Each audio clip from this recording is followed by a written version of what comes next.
Conforme a gente vai aprendendo, a gente, nossa, como que eu não descobri isso antes? Por que eu não fui pesquisar sobre isso antes? Mas são coisas que às vezes são tão nichadas que é difícil você descobrir sem participar de um evento, por exemplo. A gente está numa época muito diferente do resto da humanidade, né? Do resto da nossa história. Como você treinar uma pessoa nesse tipo de ambiente é muito difícil, porque algumas técnicas já deixaram de ser tão proeminentes e tem novas técnicas chegando. O que a CCM faz, o que a gente tenta fazer, é atrair cada vez mais projetos de ponta. E os alunos trabalhando nesses programas de ponta, eles acabam desenvolvendo necessidades muito importantes em HPC. Um exemplo clássico, se ele continuar rodando aquele determinado código do mesmo jeito que ele sempre faz, ele não vai conseguir o resultado a tempo de conseguir publicar ou de resolver um problema. Então ele vai ter que desenvolver ferramentais em HPC para resolver aquele problema dele. Não é só mais rodar, então ele vai ter que otimizar o código, vai ter que repensar a memória, quanto que ele vai usar de memória. Então, a atual geração de estudantes, a coisa que ela mais anseia é por desafios. Você chegar com uma fórmula pronta para ela perde bastante rapidamente o interesse. E não é só rodar código. Otimizar, desenvolver e conseguir entregar um produto em pouco tempo, que é isso que a gente busca, né? É o tema desse nosso evento, né? O nosso evento é transformar pesquisa em resultados.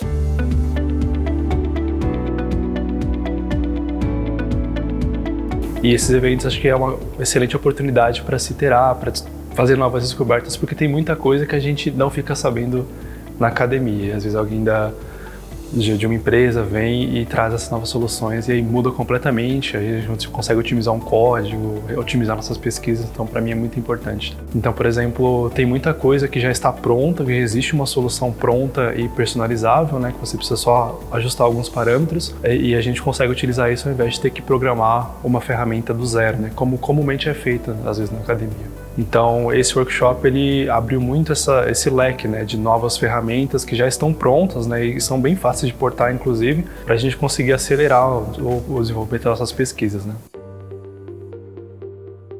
Em 2007, a UFABC tinha acabado de comprar um supercomputador. Nessa época, né, eu implementei 3 supercomputadores na UFABC. A Baquianas foi a primeira, depois um cluster chamado Cromo, e logo depois um cluster chamado Cobalto.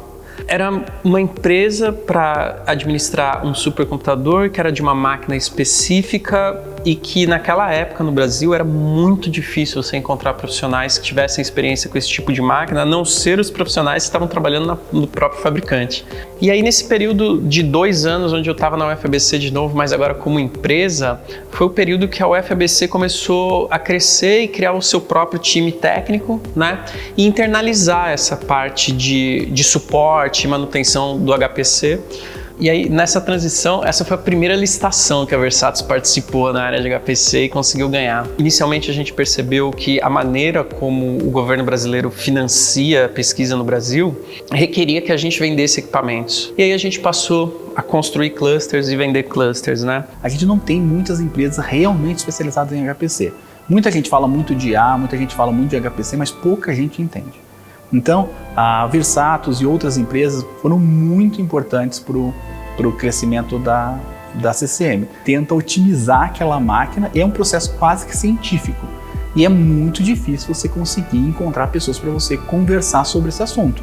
Além disso, né, é o apoio institucional, né? A UFABC já faz uns 4 anos, 5 anos, ela abraçou a ideia de que a gente tem uma vocação. A UFABC ela tem uma vocação para a computação científica. A gente faz isso desde que a UFABC nasceu. Cara, ciência muitas vezes é uma coisa assim que você faz por amor, que você faz porque te instiga, sabe? Então acho que a gente carrega esse espírito e eu vejo que uma das coisas que a gente tenta fazer muito e que eu acho muito importante é esse trabalho de divulgação científica. Muitas vezes a ciência básica, principalmente, ela passa muito invisível na sociedade, sabe? As pessoas não entendem o tanto de física, o tanto de pesquisa básica, por exemplo, que teve antes de alguém poder subir um satélite e você poder ter um GPS no seu carro. E, cara, eu fico muito feliz, assim, muito contente de ver a ciência sendo difundida, divulgada. A gente tem vários projetos de divulgação científica justamente por isso, porque, cara, eu acho que é bonito, eu acho que precisa ser valorizado e eu acho que tem muita história linda para contar, entendeu?